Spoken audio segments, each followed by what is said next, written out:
All right. Hello, period. Oh, one more thing. It's going to do this weird, like, oh, no, actually, it probably won't do that. It's fine. All right. Hello, eighth period, and welcome. This is Thursday, whatever day this is, the Thursday, October 16th. If you are watching this, you are probably in my third period class, and you missed class. You all cut class to take the PSATs. And therefore, you will be watching this YouTube video in which we will just do exactly what I would have done. Just do the obvious things. Do the homework that was on deadline, I'm talking the third period now, that was supposed to be due yesterday that you probably didn't do, but which is quite short. Get your tests and quizzes, which I've handed back to you via certain methods, which you have in your possession, and then follow along and do everything that period does. Period, any questions? Just be yourselves, especially if you guys are going to be pretty much like in the view the whole time. So smile. All right, I am passing back your quizzes that you took last class right now. And then we're going to rapid fire go over them. Yeah, chill. Uses, everything's happening in exactly the order in which I choose.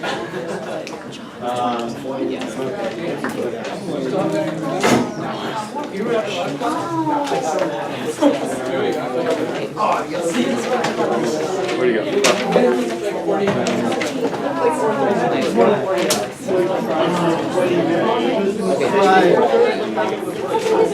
I lost it. You made some random things? No, it's got 73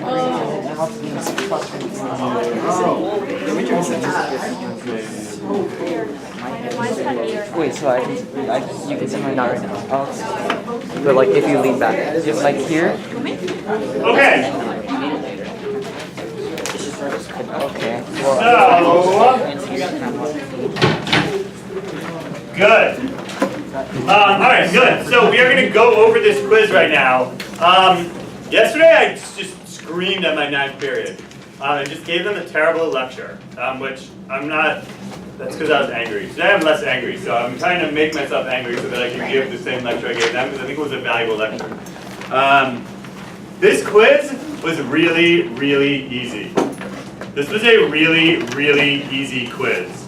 There was absolutely nothing interesting or deep going on. You just had to do it. So if you are having trouble with this kind of thing, then this class seemed to have done much better than the other class. So maybe this doesn't apply to you so much, but third period, people watching at home, this was a really easy quiz. So I don't know what to say. Maybe some people I think are just maybe not taking this class that seriously, or are kind of just cruising along thinking that, oh, it's polynomials, it's really not that hard. And you know what? It's true. It's really not that hard, which means you really should have gotten 100 on this quiz. And there are various reasons why that might not be happening. One is you actually don't know what's going on, in which case you need to take care of that right away. Two, might just be lots of little like mistakes, arithmetic mistakes, sign errors, fraction errors, algebra mistakes. One way or another, you need to beat those mistakes out of you. And we have a couple months only to do that. Because by the time you get to calculus, you do not want to be bogged down by a goblin sitting on your shoulder, constantly just like kicking you to the side of the road. This is the analogy of the algebra mistake goblin, who is forcing you to get every problem wrong. You don't want that. All right, and I'd just like to say that I'm sure you're all like working really hard and stuff. Please don't write on the quiz in pencil. Anytime you get a test or quiz back from this class, if you would like to write notes on your quiz, please take out a pen. Don't write in pencil because then it looks like that's something you had written when you were taking the quiz, right? So preserve the integrity of the original document, or you can write it on a separate sheet of paper. I'll just reiterate that I'm available every single day during lunch, both lunch periods, 5th and 6th period in this room. I would say on average, like one sophomore comes per day on average to math help, which is available every day during 5th and 6th period in this very room, and I am there both periods. So I'm gonna leave that up to you guys to be mature enough to like seek help only when you need it, but this class is about to get a lot harder. I think 2nd quarter is more difficult than 1st quarter. So please like just feel free to come whenever you don't get something, or even Julie, even if you feel like you mostly get it, but like I mostly get it, but like I don't 100% get it. Swing by math help for 15 minutes, ask some questions. The other thing, Julian, is there's after school math help every single week, and that is Tuesday after school. I would say of the 75 students in Precalc C, I have an average attendance of about 3 to 4 that seem to be coming every week. So some of you, maybe you just need to come every Tuesday after school from 3 to 4 for the rest of the year. That's really actually a great idea. And even if you're not doing badly, even if you're doing kind of okay, it's just a really good way to get one-on-one attention. All right, are we good? Okay, can I just do this entire quiz in like 10 minutes?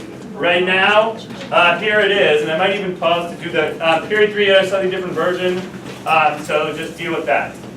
Number 1 gave you a function. It was 5 minus I root 7 over 2. They told you that was 0. They also told you that f of 4 was 0. They also told you that f of 3 was negative 18.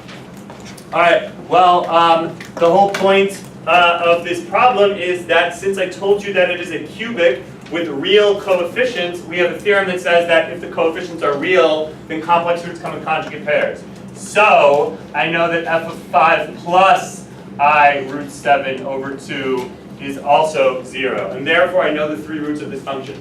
Once I know the 3 roots of this function, I know that this function must look like by the factor theorem. If this is a factor, then x minus that number must be a factor. Sorry, if that's a root, then x minus that number must be a factor. And I also know that x minus the other root must be a factor. And I also know that x minus 4 must be a factor. And the only thing left to determine is what the leading coefficient is. That's it, right? Say right. Right. Okay, so you could theoretically, and that is what the use of the f of 3 equals negative 18 is, to just plug that in and figure out what a is, and then you're done with the problem. You could theoretically plug it in now, which is, however, a terrible idea. What is a better idea is to kind of do what we did in class, which is to subtly apply the associative property and move the parentheses. So this becomes x minus 5 halves plus I root 7 over 2, and x minus 5 halves minus I root 7 over 2 times x minus 4. Good so far? Yeah. All right. Now it makes it really easy to multiply these two because it's just a difference of squares pattern. So it is x squared minus 5x plus 25 fourths. And then we're subtracting the product of these two numbers. So that's minus I squared, but that becomes a plus 7 fourths. So simplifying slightly, I now know that my function is a x squared minus 5x plus 8 times x minus 4. Good? Good. Now I just plug in 3, and when I plug in 3, I get 9 minus 15 plus 8, and here I get a negative 1. So that is 17, that's 2, that's, that's a 2, and that's a negative 1, and when I plug this in, I'm supposed to get negative 18.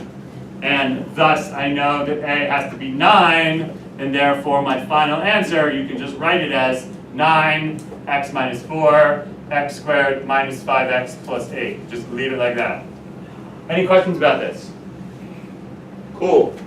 Okay, number 2. Number 2 is a little bit different, but a similar kind of problem. Period 3 had a different version that was a little bit easier, so figure out your own version. Here is the polynomial, or actually better yet, period 3. Figure out, write this problem down and hit pause, and do the problem, see if you get what I'm getting.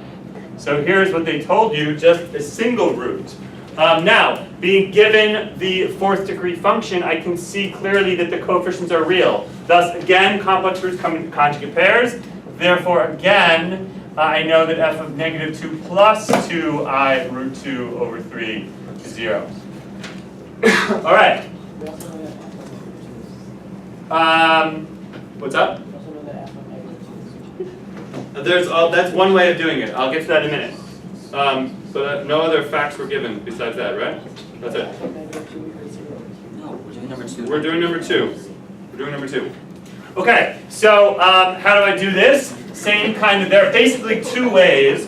One way is to do it just kind of like that, right? I know that this function must be of the form x minus, and now it's negative 2/3 minus 2I root 2 over 3. Do you notice the way in which I carefully separate my fractions like this? And then this has to be x minus negative 2/3 plus 2I root 2 over 3. And then there's going to be some leftover stuff. Okay, well, okay, let's keep going. This is x plus 2/3, therefore, plus 2I root 2 over 3. And this is x plus 2/3 minus 2I root 2 over 3. And now it makes it really easy to multiply this out. It's going to be x squared plus 4/3 x. And then there's some excess. And then, again, it's minus I squared, so it becomes a plus. 2 root 2 times 2 root 2 is 8. And this becomes, oh wait, sorry, I forgot to do the third thing. So plus, this should be 4/9. And then when I multiply these, I get another plus 8/9 times some leftover. Okay, therefore I know that this function is of the form x squared plus 4/3 x plus 12/9, which is again 4/3 times some leftover stuff. Okay, so now what can I do? I can just do polynomial long division. In fact, I have 2 options. I could just start my polynomial long division problem right now, which is 6x to the 4th minus x cubed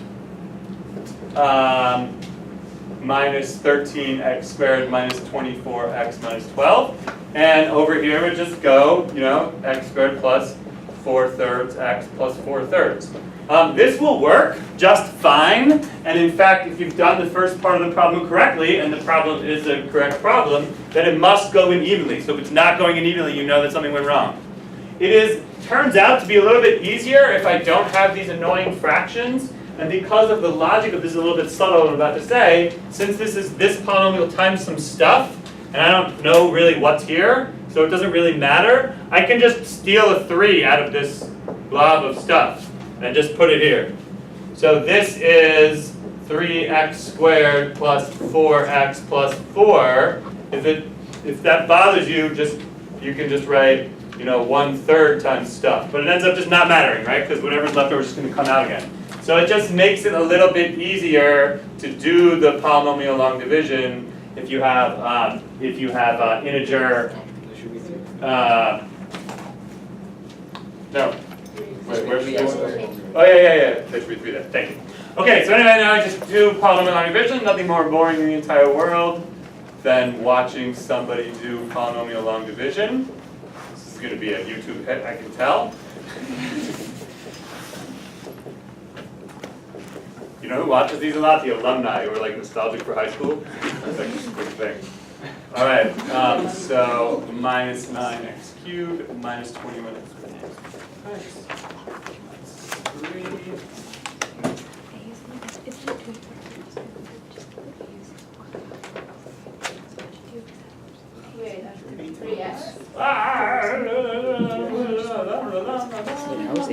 Yep. So that's negative 9x squared still, right? Yes. Minus 12x minus 12. And it better go in evenly, and it just does. I hope. Yes. Okay, therefore, I've just learned that the stuff is 2x squared minus 3x minus 3. And now I'm prepared to find the roots of this, and that the roots are just going to be 3 plus or minus square root of b squared minus 4ac all over 2a. So whatever that turns out to be, 24 and 9, 33. So this is 3 plus or minus, is that right? Root 33 over 4. And those are the other roots. Are we good? There's another way. Does anyone try to do this a different way? With the like roots and what'd you do? I worked backwards from the original equation. Wait, yeah. So I took the 2 roots and then I just used the quadratic formula and I multiplied this by 2 and then I found a, b, and c by working backwards. So I didn't have to multiply. It's kind of like the same thing. Yeah, but there's actually a hookup. Yeah. I hear what you're saying. There's kind of a whole, yeah. Multiply the. Yeah. So Maya did it the sum and product of roots way. She said, well, we've never discussed the sum and product of roots cubic version, but why not, or quadratic, quartic version, but let's just do it right now, right? And that would be, well, if I have a times, x minus r1 times x minus r2 times x minus r3 times x minus r4, then if I multiply this out, well, using just kind of like some common sense, this must be x to the 4th, following the pattern, the coefficient of the quadratic, or of the cubic term is the opposite of the sum of the roots, right? And then they're going to alternate, so it's going to da-da-da, but now if you just think about it, what is the constant term going to be? Multiply them all out, but also positive. So it's going to be R1, R2, R3, R4. So you could do it this way. That would mean taking the original function, extremely crucial that you first factor out the 6, otherwise you can't use this formula. So if you factor out the 6, you get x to the 4th minus 1/6 x cubed minus 13/6 x squared. By the way, I'm not saying this is faster or anything. I'm just saying it's a thing you could have done.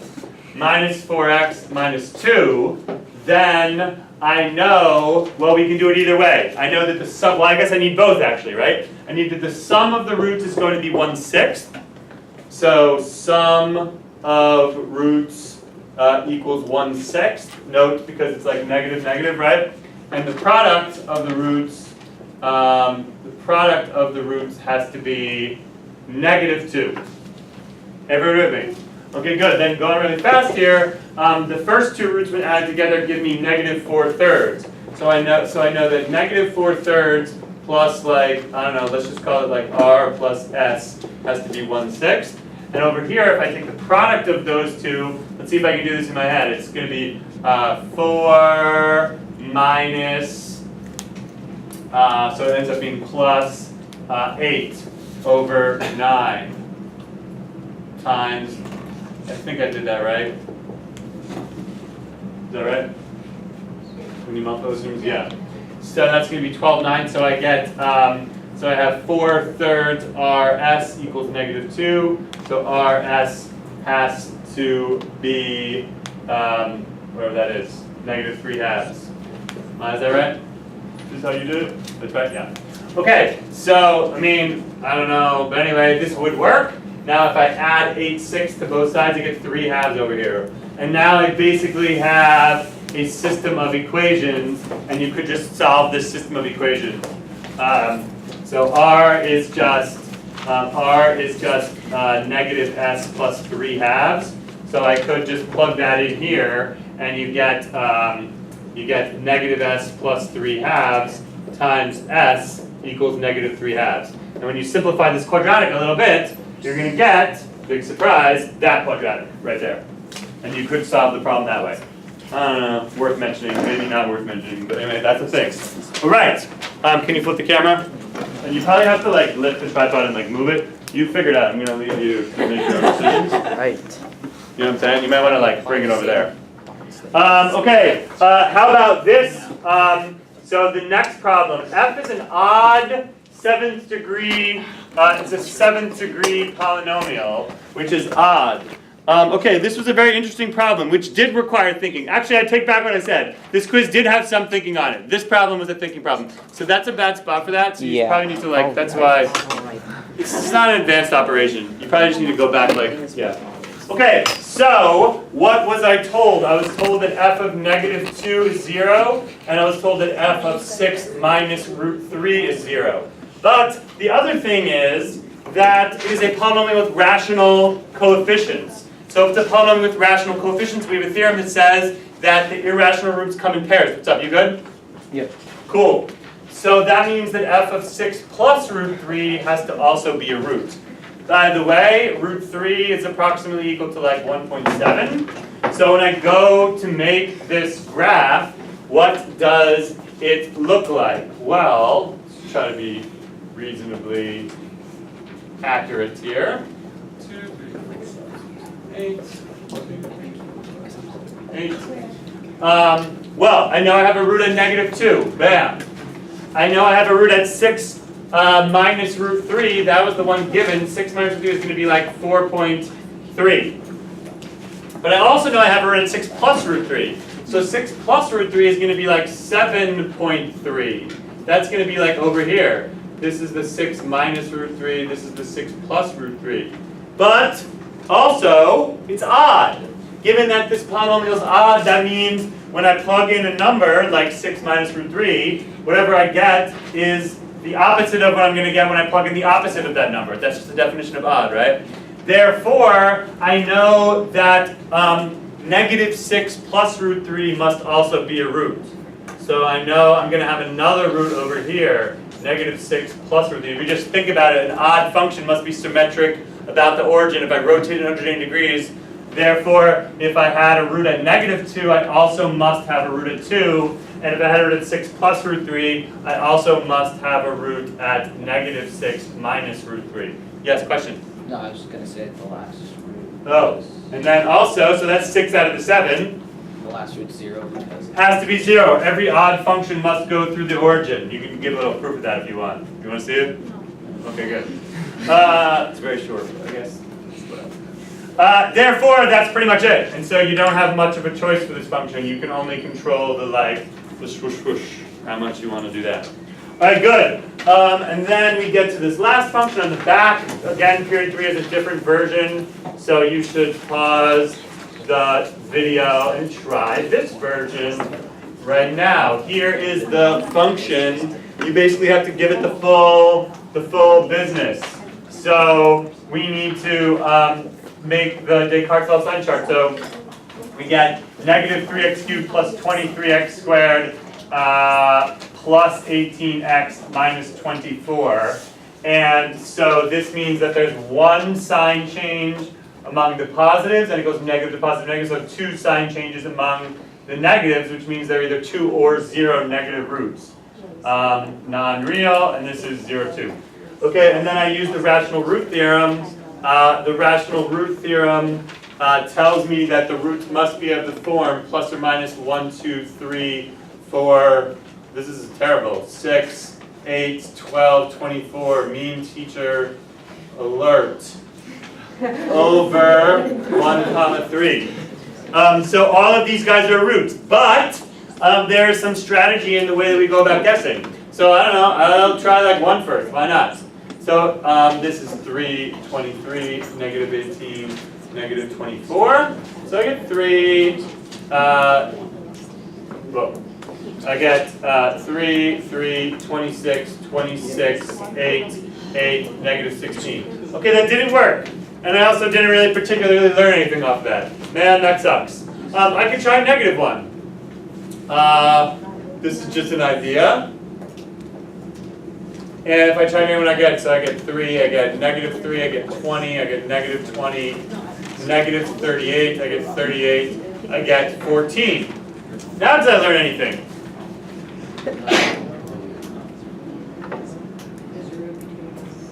Yeah, I know that over here, if I kind of graph this, I know that when I plug in 1, I get -16. And I also know that when I plug in -1, I get 14. So I know it must cross somewhere in between. And in fact, f of 0 is negative 24.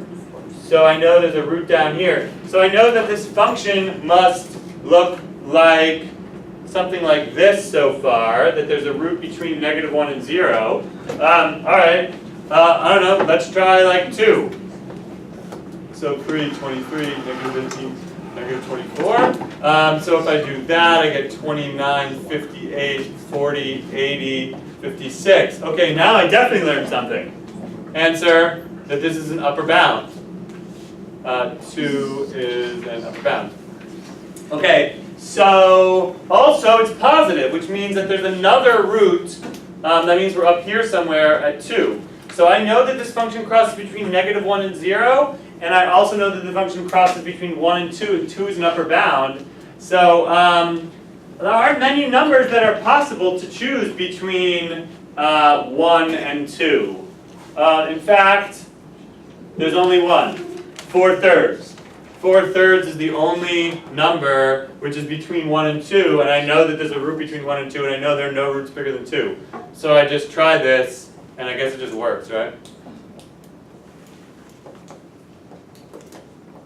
Sorry to spoil the segments. Bam. That means that I know from this that my function must look like x minus 4/3 times 3x squared plus 27x plus 18. And I can factor a 3 out of here, so I get 3x minus 4, x squared plus 9x plus 6, yes? And so I can find the roots of this, and then I'm done. So it's negative 9 plus or minus the square root of b squared minus 4ac all over 2. So the other roots are negative 9 plus or minus root 57 over 2. Root 57 is going to be a little bit more than 7. So that kind of explains that that I was already expecting a root between negative 1 and 0, and you can kind of see that that's going to be one of them. All right, how are we feeling about this? It's pretty easy. It's pretty easy, right? All right, we have a polynomials test coming up. This will be the easiest math test probably in the rest of your life. So try to get 100 on it. That would be a good suggestion. What is on this test? It is on the test objectives are on Edline. Aliana, can you give everybody one of those? Period 3, you had a copy distributed to you. So you should have that. You should do these over the weekend. It's just on polynomials. It is a short test, a 45-minute test. And it will be, I'm still deciding. I think I'm going to make it, would it be better if I put it on Wednesday, Thursday? Or Monday, Tuesday? Do you guys have a preference? Wednesday, Thursday. I like Monday, Tuesday. I'm going to think about it. Anyway. You have more time to study over the I'm actually going to prepare this weekend, and that's what I'm saying now. It's not true, but I'm still going to say it. We're going to be Wednesday. Anyway, good. We have 20 more things to do today. There was some rational functions homework. Can we go over it? There were 4. Go. Today. I said that already. Today. I'd like to go over these 4 graphing rational functions problems. Can you? I think it was 4, or was it 5? Actually, it was 5. Okay. Can we take that out so we can go over it?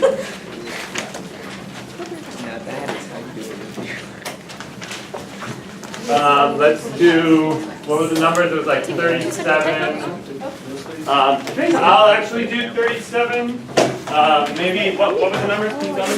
26, 28, 31, 34, 37. Okay, cool. So could I get 4 volunteers to do these right now? And while they do that, I want to talk about this inequalities packet. So if you could take out the inequalities packet, and could I get some volunteers who feel pretty confident about their answers on the inequalities packet? we'll be going over that as you're putting your problem. And I want like good handwriting, neat. I want you to show all your work, original problem, sign chart, neat graph. Yeah. That's a good one. I want to show on the video. Yeah, can you use a particularly good quality marker so it shows up on the video? Because third period has to be able to see it. It needs to be like a really, really good marker. So Daniel, I'm just going to give you a new one. You got this? Can you give me a new marker from behind you? You're worth it, man. All right. So on this inequalities packet, how'd that go, by the way? Good.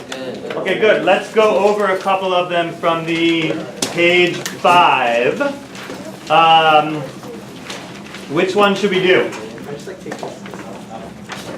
You can figure it out eventually. But you're gonna leave some space for like the graph and stuff, right? Yeah. Yeah. Okay. Cool. Let's go over some of these problems on page 5. Which one should we go over? 20. Yeah, we can do 20. What else? 21. 23. Yeah, that seems good. Okay, so doing this right now, number 20 is 10. So I want to solve when is 10 squared x greater than 3. I think I started to do this as the bell's ringing on Parent Day. Oh yeah, can you turn over here? Okay, sorry man. There's a lot of action going on. Okay, tan squared x is greater than 3. How do I solve tan squared x is greater than 3? This seems hard. I'm going to, well, first of all, I reason that if the square of some number is greater than 3, then that means that that number must be greater than root 3, or that number must be less than negative root 3. So I need to find all the numbers satisfying either of those. And for this, I'm going to draw a unit circle. And I'm basically answering the question, when is tan kind of big? And by big, I mean big positive or big negative, right? And the answer is, well, tan is root 3 at pi over 3. And if I get any closer to pi over 2, tan gets like huge, right? Tan is really big when its vertical component is very large relative to its horizontal component. So yes. Yeah, but then it's also, I have to decide, all right, when is tan going to be less than negative root 3? So when is tan a huge negative number? Well, again, the magnitude of tan is the ratio between its vertical component and its horizontal component, and it's going to be negative in the second quadrant. So when you think about it, you see, oh yeah, it's going to be less than root 3, like over here. And then basically the same thing applies. Also, the period of tan is just pi, so it kind of makes sense. And notice how I left out pi over 2 because tan's undefined at pi over 2. Is this making sense? You say yes. It's also possible to graph tan in a normal way and think about it like that. This is pi over 2, and this is pi, and this is 3 pi over 2. Then tan, if you graph tan, it kind of looks like this, and it kind of looks like this, right? Ish. So this would be like root 3 over here, and this would be like negative root 3, and you can kind of see, yeah, when I'm in between pi over 3 and pi over 2, tan is going to be a huge positive, and it's going to be a huge negative when I'm in between pi over 2 and 2 pi over 3. So I'll make it sense. Okay, good. So now it's just a matter of writing that out. It's kind of hard to write. So you have to do something like, I don't know, you have to do something. You have to say it's everything between pi over 3 plus k pi